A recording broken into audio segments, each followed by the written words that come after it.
At 10 a.m., on a certain day, an alien spaceship crashed near a farm in the United States. The next day, an owl flew by and began to suck the blood of the alien who died from the crash. However, the blood of the alien caused the owl to mutate. It grew rapidly and became huge. Near the crash, Peter and Megan were driving to the summer camp. On the way, they accidentally ran into this giant owl. The creature was completely killed, but part of its body was crushed by the car's radiator. Seeing such a huge owl, Megan suggested taking it to the lab for analysis. However, Peter objected to this idea and threw the wounded owl on the grass so as not to be discovered. Later, the two went to the camp. The security guard, Derry, was watching the students playing volleyball on the court. His colleague, Tony, was very dissatisfied with this and asked him to smoke the owl at the site. Because the tourist complained that there was an owl in the room, Derry, who was upset, went to see the boss, Molo. Molo is obsessed with eliminating all kinds of creatures, especially owls. The boss complained to Derry and sent him to finish the work on the owl. Because he hopes to ensure that his park is the cleanest in the country, Derry pointed to the smoke detector and began to spray insecticide throughout the park. Even though there were tourists nearby, Derry, Molo, and John grabbed the bank in town and arrived outside the camp. Derry stopped to look at the map. John took the opportunity to look for the toilet. He found a toilet in the middle of the forest. However, when he looked up at the ceiling, he saw a huge owl, which scared him to run away. This creature was chasing him all the way, trying to suck his blood. John shouted. Derry and Molo grabbed their guns and rushed over to help John, but the two were surprised to see the huge owl. Molo was surprised for a moment and quickly aimed his gun, but did not hit the target for the first time. Instead, it hit John's back. Molo then began to attack them. Fortunately, Derry was able to shoot accurately. Molo was blown to pieces. Now, it seems that more owls have sucked the blood of aliens. Soon, a group of giant owls will occupy the entire area. On the other side of the forest, Tony and his colleagues were fishing on the lake when an owl appeared and attacked their boat. Tony tried to use the boat as a shield, but was hit by the giant owl into the water. At the same time, his colleagues were stuck by the giant owl. Although he resisted hard, he could not resist Molo's attack. Molo hit his eyes with a straw-shaped breath and began to suck his blood. Soon after, Tony tried to go back to the boat, but another giant owl began to chase him. He was forced to flee into the forest and hide on the tree, but soon an owl was heard. It seems that this giant owl did not intend to give up hunting. Tony ran desperately for his life, but the giant owl trapped him on the tree and then sucked his blood. When night falls, Peter and Megan live in a small wooden house, waiting for the car to be repaired at the repair shop. Unfortunately, the car repair shop called and said that the car could not be repaired within 2 weeks, so the couple decided to enjoy the rest of the night. At a romantic moment in the distance, another couple also enjoyed the night in the woods around the park. A few seconds later, the boy came out to the bathroom, leaving his girlfriend alone in the tent. At the same time, dozens of giant owls approached the area, one of which broke into the young couple's tent. The young woman saw the creature in front of her and tried to drive the giant owl away with a scream, but the giant owl stabbed his leg with a sharp breath and began to suck his blood. Her boyfriend heard the scream and came to help, but the group of people attacked at the same time, completely eliminating their prey. The next morning, Peter came out of the small wooden house and saw a man preparing to leave. Peter helped him. The man introduced himself as Park, a military scientist. He was on his way to the park to investigate a fallen space object. In return for Peter's help, Park invited Peter and his girlfriend to get in the car, but on the way, Park noticed that his radiation measuring device emitted a strong signal, so he decided to check the scene. Megan took the opportunity to admire the scenery in front of the bridge. However, when she looked down at the lake, she saw a boat passing under the bridge. The body of Tony's colleague on the boat had been killed by the giant owl. The three of them dragged the small boat to the bank. The three saw a victim with a serious eye injury. What's worse, the body seemed to have been completely drained of blood. When Park saw this, he said he needed to report it to the authorities immediately. So, the three of them decided to go to the park office and call the police on the office phone. However, when they got there, they saw that the office had been cleaned up and all the phones could not be used. What's worse, Park found another body. This time,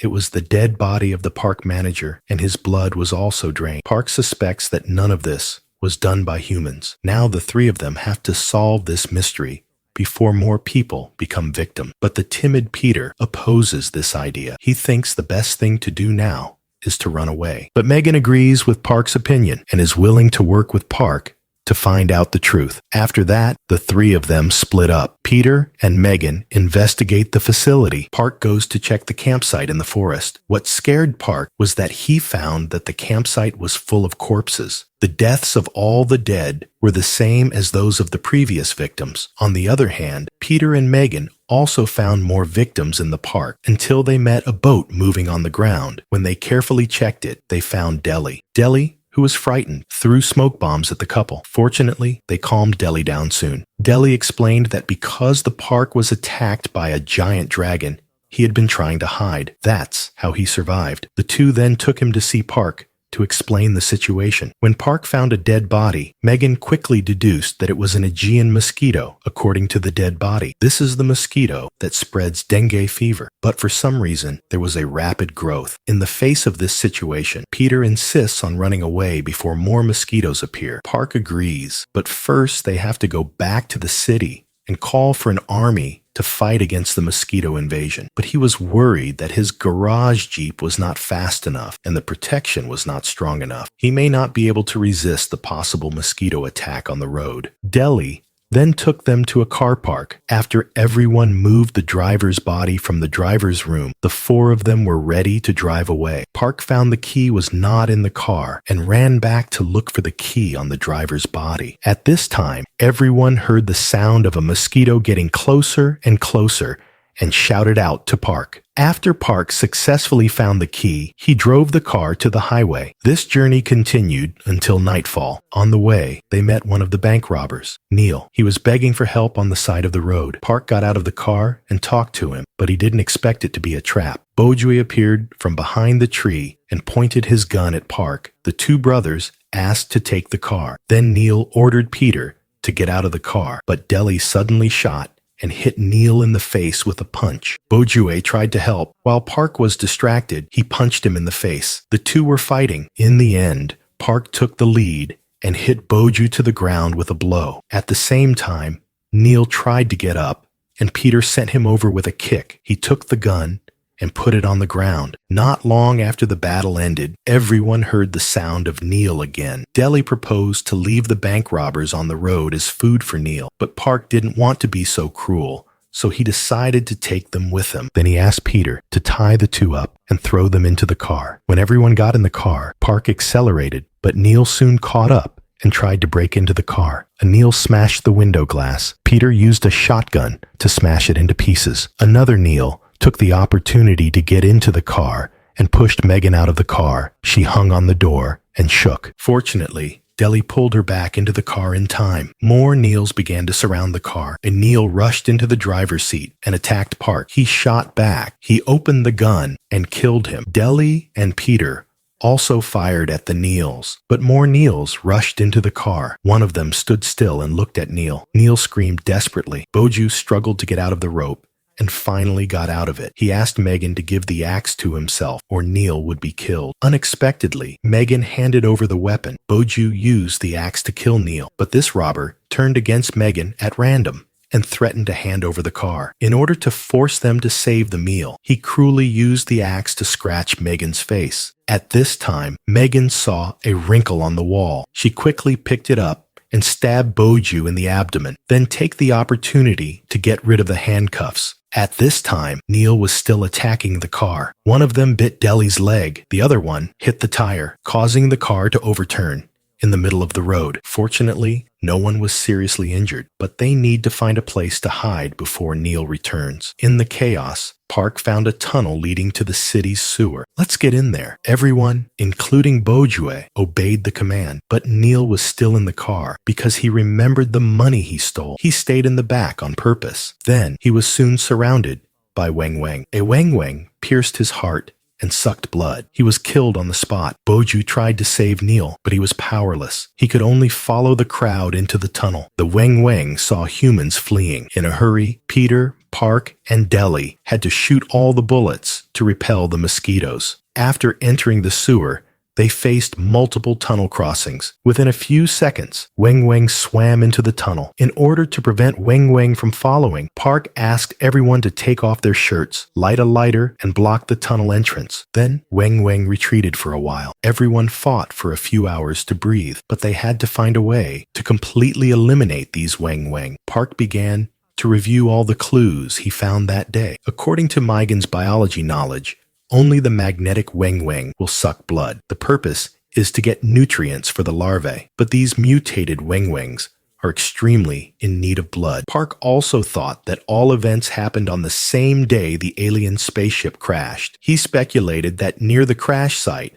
more creatures may have come into contact with alien matter. Not only Weng Weng, other animals may have mutated. This made the situation more urgent. The next day, everyone decided to track down Weng Weng's source. They went back to the car. Park used a radiation detector to check Neil's body. The device showed a strong radiation signal. Park decided to follow the signal to find Weng Weng's nest. The signal of the detector led them to the remote farm where the alien spaceship crashed a few days ago. 5 people were divided into 2 groups. Maigen and Park continued to look for radiation clues. The rest entered the farm owner's house for investigation. Dory went to the basement to check. After looking around for a while, she returned to the living room, but she didn't notice the bathroom door in the basement. She just opened it herself. A few minutes later, Park and Maigen returned, but they hadn't found the head of the series of incidents. When nightfall came, everyone decided to stay overnight in this house. They used a wooden door frame to reinforce the defense. Dory later found a chainsaw in the garage. It is said that it is exactly the same as the prop used by his actor in the movie The Killer in Texas. Despite the defense measures, Pete reminded everyone that there were only 5 bullets left in the gun. It must be left until the last minute. Park tried to repair the radiation detector to expand the scope of the investigation, but the equipment was damaged on the way. As the situation worsened, Park was a little annoyed. Maigen comforted him, saying that everyone had worked hard all day. Now the most important thing is to have a good rest. Park accepted the suggestion and went to the living room to meet with everyone. He tried to divert attention in the following night. In the conversation, Park revealed that he was a retired soldier with combat experience, but had never seen such a terrible giant attack. Dory also said that he was a soldier, and Pete said that he had never joined the army and was just a member of the school's children's army. When he heard this, everyone couldn't help but laugh, but the relaxed moment was soon broken. Maigen heard a noise outside the house. Just as she was worried, the giant dog woke up again and quickly encircled the entire farm. Although the door and window were reinforced with wood, the power of the dog was far greater than expected. Within a few seconds, it began to break through the blockade and enter the house. A dog rushed to Dory. His legs were injured, and he was still on the ground. When he saw the dog, he wanted to kill him. He shouted out loud, but Park was busy blocking other dogs from breaking in. Dory then swung his chainsaw and cut the dog in half. Pete also encountered a dog. He was knocked over on the ground and was about to be bitten. Although there were only a few bullets left, he had no choice at this time. He could only shoot with a gun. The gun was blazing, and the dog was blown to pieces. He hurried to help Dory. He tried to pull the dog on Dory. In a panic, he pulled off the dog's wings. Dory took back the gun and was ready to fire, but he found that the bullets had been shot out. Now, they could only use the furniture and items in the house. Maigen picked up the axe and cut a few dogs to death. Suddenly, a dog tried to break in through the kitchen window. The dog happened to be on top of the kitchen stove. He quickly opened the gas stove and lit the dog. Then, with the help of Pete, he pushed the dog out of the house. Pete continued to cut the dog with a saw. Patrick threw the dog out of the door. After everyone had barely cleaned up the dog in the house, they reinforced the windows and barriers again. But there was still a dense mosquito net outside the house. Soon, they would break into the house again. What's worse, they heard a strange sound coming from the basement. Patrick and Dory went downstairs to check. They found a mosquito nest. There were hundreds of worms scattered inside. They hurried upstairs to warn everyone, but they didn't notice that a worm had hatched behind them. A giant mosquito broke out of the shell. Patrick suddenly realized that this was the farm where the spaceship crashed. Now, it has become a giant mosquito nest. In order to completely end this disaster, they had to blow up the whole house, along with all the worms. They didn't have explosives. The only way was to use the gas pipe of the farm to make an explosion. But Patrick warned that after the explosion, they had almost no time to escape the house. Everyone then took the rope out of the house, put it on the wooden board, and waited for the signal from Patrick. When the time came, they pulled the rope and let the worm in, luring them to the explosion center. Patrick used the wireless power device found in the house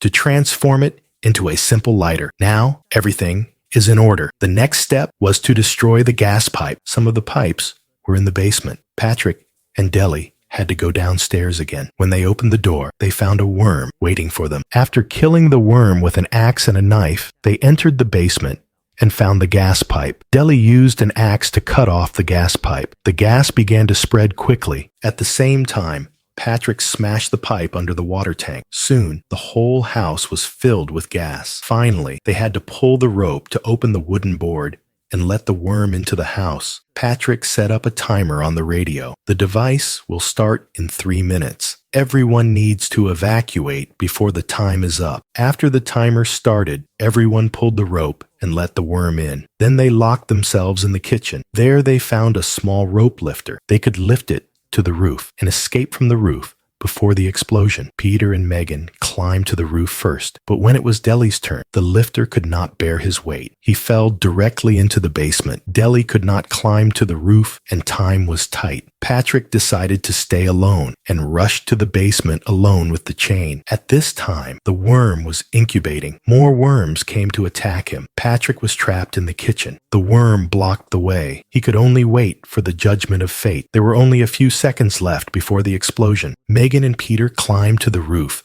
and jumped out of the house. Safety was in the garden. They ran as far as they could. When the timer went off, the whole house exploded. All the giant worms were completely destroyed. A few hours later, it was dawn. The couple began to look for friends. Although they did not expect everyone to survive, what was surprising was that Patrick hid in the fridge at the last moment to block the explosion with the shell of the fridge and luckily escaped. However, Daryl and Patrick did not survive. Their sacrifice replaced the giant worm's destruction. In the end, Megan, Peter, and Parker had to go home. However, the bodies of the aliens are still missing. There may be new mutated disasters in the city. Okay, that's it for today's video. If you're interested in this movie, why don't you go and see the original film? If you think my explanation is good, please give me a like. Your support is the biggest motivation for me to continue to create. See you next time.